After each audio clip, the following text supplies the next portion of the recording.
Okay, let's look into the cranial features of Neanderthals.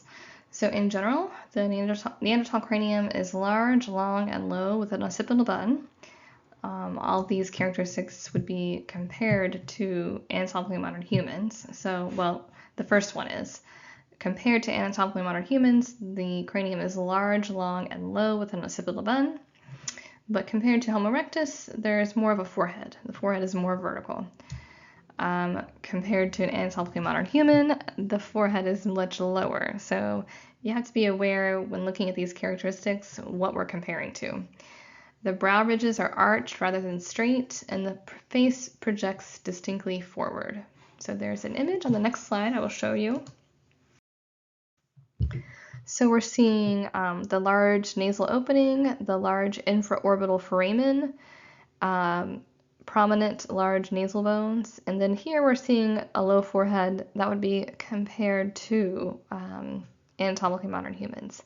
And then this occipital bun back here, this little area that's kind of projecting out like a little bun on the back of the head. That is a Neanderthal feature.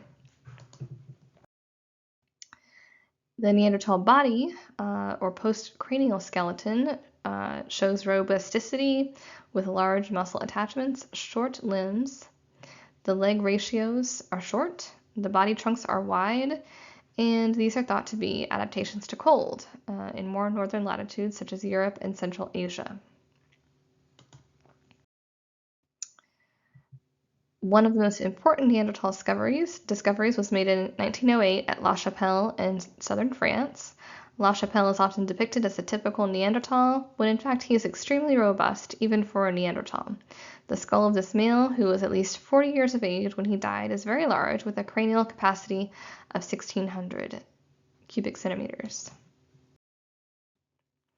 So La Chapelle man, sometimes called the Old Man of La Chapelle, was found in France, and he has a low receding forehead, a projecting midface, sometimes called the puffy maxilla. As I mentioned earlier, he has a 1,600 cranial capacity, was at least 40 years of age when he died. For this time, that was pretty old, and his body showed some wear and tear. Bone had regrown where several teeth had been lost, and as I said earlier, he's often nicknamed the Old Man of La Chapelle. New evidence of Neanderthal behavior comes from the El Cedron site in northern Spain, dated to about 49,000 years ago, which contained fragmented remains of 12 individuals. This was possibly a band of 3 adult males, 3 adult females, 5 adolescents, and 1 infant. The adult males were all closely related, which seems that they probably had a patrilocal form of mating, which means patrilocal means that when there is a new marriage or union, for the new couple, the woman will move close to where the man's family lives. So she will probably leave her band or her settlement or her family and go live with the male and his family. The most recent of the Western European Neanderthal remains comes from Saint Césaire in southwestern France and is dated to 35,000 years ago.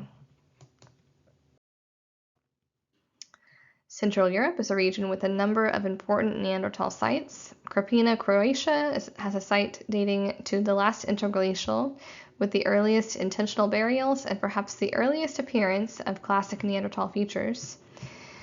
Here, researchers have recovered an abundance of bones, 1,000 fragments representing up to 70 individuals, and 1,000 stone tools or flakes. So it shows, again, one of the oldest intentional burials. Vindija Cave near Krapina has 35 Neanderthal specimens dating from 42,000 years ago to 32,000 years ago, making them some of the most recent Neanderthal remains. It's possible that Homo sapiens and Neanderthals were living quite close to each other for several thousand years. Evidence shows that Neanderthals may have borrowed technological methods and tools created by anatomically modern populations and had modified their own tools and created the new industry called Chattelperonian.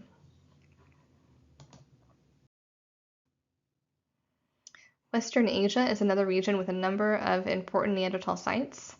Important sites from Israel include Tabun and Kabara, providing the most complete pelvic bone and a hyoid bone identical to modern-day humans, and I'll show you that in the upcoming slides.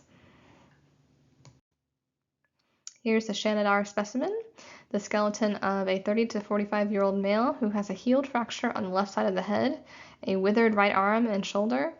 In fact, the bones of the lower arm and hand are missing, and a healed fracture of the right foot. His survival of these injuries has been cited as evidence for compassion among Neanderthals because somebody was likely to have taken care of him when he was injured.